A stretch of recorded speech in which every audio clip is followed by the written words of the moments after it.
Dan pemirsa, untuk membahas dugaan eksploitasi ABK WNI, kita sudah tersambung dengan Menteri Luar Negeri Retno Marsudi. Ya, selamat siang Ibu Retno. Bu Selamat Retno, siang Mbak Denis, apa kabar? baik Bu. Terkait kondisi 14 ABK yang baru saja tiba di tanah air, seperti apa kondisi kesehatan mereka saat ini, Bu Retno? Alhamdulillah kondisi mereka sehat saja, dalam artian mereka sudah tiba dengan selamat dalam kondisi sehat dan sekarang sedang berada di satu tempat di Jakarta untuk dilakukan interview berikutnya. Dan bahkan pada saat mereka menjelang berangkat dari Bandara Incheon, saya juga melakukan pembicaraan per telepon dengan mereka untuk menanyakan kabar mereka seperti apa dan sebagainya. Dan dari pembicaraan tersebut mereka mengatakan, Bu, kami baik-baik saja, kami sehat dan terima kasih karena juga selama di Busan dan sampai di Incheon, sampai di titik mereka berangkat, KBRI kita di Seoul terus melakukan pendampingan. Baik, Bu Retno, apakah dalam proses pemulangan ke-14 ABK dan juga satu jenazah ini ada semacam hambatan atau tantangan yang dihadapi oleh Kementerian Luar Negeri? Sebenarnya tidak ada ya tantangan, dalam artian pemerintah Korea Selatan juga memberikan bantuannya cukup baik. Agensi yang ada di Korea Selatan juga memberikan bantuan yang cukup baik sehingga kita bisa memulangkan 14 orang ABK dan satu jenazah ABK yang sakit di rumah sakit Busan, dan alhamdulillah semuanya sudah tiba di tanah air kemarin sore. Baik, Bu Retno, dalam paket berita yang sebelumnya kami tayangkan di iNews TV, ada rencana investigasi yang akan dilakukan oleh Kementerian KKP terkait dengan dugaan eksploitasi. Bagaimana Kementerian Luar Negeri menanggapi rencana investigasi ini? Jadi kemarin kita sudah melakukan rapat koordinasi yang dipimpin oleh Pak Menteri Koordinator Bidang Maritim dan Investasi, Pak Luhut. Di situ yang hadir adalah Ibu Menaker, Ketua BNP 2 TKI, kemudian juga Pak Menteri KKP, kemudian Wakapolri dan saya sendiri, dan kita sepakat untuk terus melakukan koordinasi.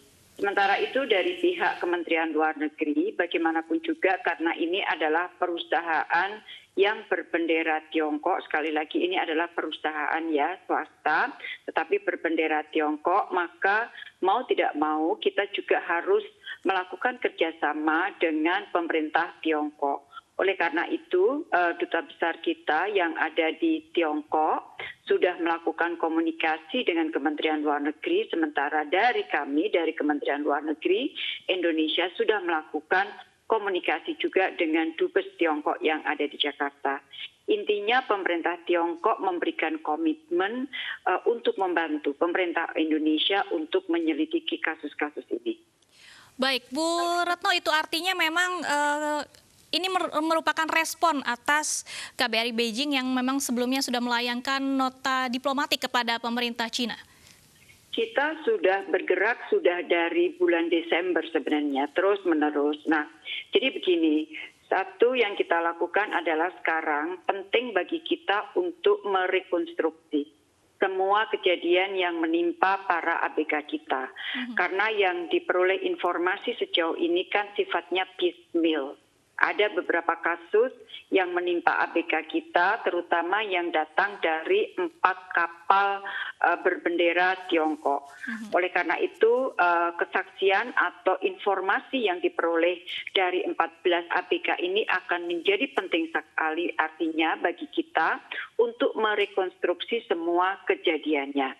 Dan tadi pagi saya melakukan pembicaraan dengan Direktur Perlindungan Warga Negara Indonesia di luar negeri dari Kementerian Luar Negeri kan, dari tim saya akan minta juga izin dari polisi untuk mendapatkan akses bertemu dengan 14 ABK yang sudah berada di Indonesia untuk mendapatkan informasi atau bersama-sama dengan polisi, karena ini sudah ranahnya polisi, tetapi bagi kami penting untuk mendapatkan informasi itu agar kita bisa merekonstruksi semua kejadiannya dan kemudian menindaklanjutinya dengan perusahaan Tiongkok yang tadi saya sampaikan harapan kita di sini pemerintah Tiongkok akan membantu follow up-nya.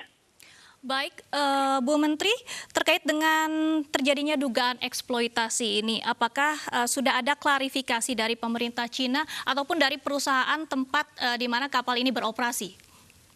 Kita kumpulkan dulu informasinya. Jadi kalau kita berbicara dengan pihak luar, dengan pihak lain, tentunya yang paling utama adalah kita penting mengumpulkan semua informasi. Jadi pelurunya kita susut semuanya. Oleh karena itu sekali lagi komunikasi kita dengan 14 APK tersebut menjadi sangat penting artinya. Yang kedua adalah dari kemarin saya berusaha untuk mempelajari kontrak yang ada yang ditandatangani oleh para APK.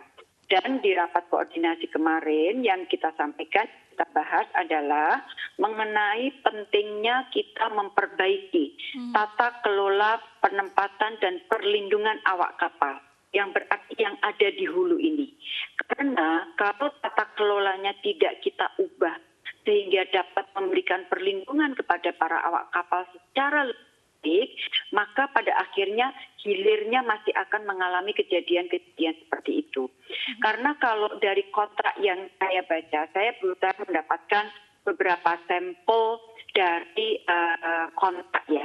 Memang ini adalah ada beberapa dari mereka adalah pekerja yang sifatnya mandiri. Tetapi pada saat sudah bicara mengenai fakta perlindungan WNI, maka kita tidak boleh membedakan apakah dia berangkat secara mandiri atau dia melalui agen yang resmi atau dan sebagainya. Oleh karena itu, tata kelola di hulu menjadi penting artinya ke kontrak. Kalau kita lihat isi kontraknya, maka itu adalah kontrak yang sangat lemah, yang sangat merugikan APK kita. Dan ini harus diperbaiki. Jadi perbaikannya harus dari awal, harus dari kontrak. Kemarin saya sudah sampaikan di rapat koordinasi. Kita perlu adanya satu standar kontrak yang memberikan perlindungan kepada APK yang bekerja di kapal-kapal ikan long line. Terutama ini risiko tinggi itu adalah yang bekerja di kapal ikan long line. Kalau menurut saya dari sisi gaji, saya tidak akan menyebut gajinya, tapi dari sisi gaji saja sudah sangat kecil. Kemudian di kontrak disebutkan bahwa jam kerja diatur oleh nahkoda, sehingga kita tidak tahu nahkodanya akan memberikan jam kerjanya berapa jam.